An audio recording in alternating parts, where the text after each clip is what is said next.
दोस्तों, इस वीडियो में मैं जीरुम की लिखी हुई एक खूबसूरत short story the angel and the author and others की समरी बयान करूंगा। दुनिया दारुल अमल है और आखिर जज़ा सज़ा की जगह। इंसान जो कुछ यहाँ बो रहा है वही कुछ मरने के बाद काटेगा।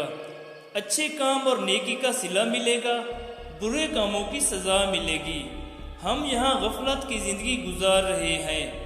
मरने के बाद हमें उसका खूब पछतावा होगा कि हमने नेक अमल क्यों ना किए, मगर उस वक्त हमें ये ज़रबुल मिस्ल याद आएगी।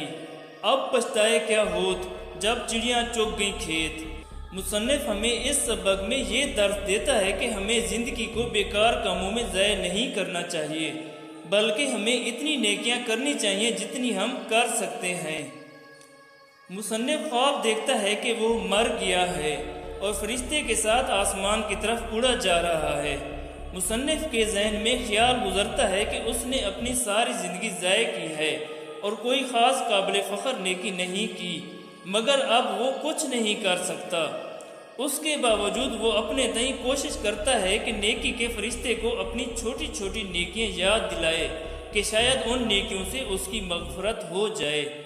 वो एक एक करके अपनी नेकियां याद करता है और फरिश्ते से पूछता है आया कि उसने उन नेकियों का अंदराज किया है या नहीं।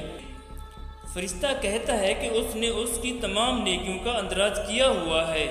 फरिश्ता उससे कहता है कि उसे अपनी नेकियों के बारे में फ़िक्रमंद होने की ज़रूरत नहीं है, हालांकि इस बारे में ही तो मुसन्निफ को तशवीश खाए जा रही है। मुसन्निफ कहता है कि ये जुमला कहते हुए फरिश्ते ने मामूली गलती की है।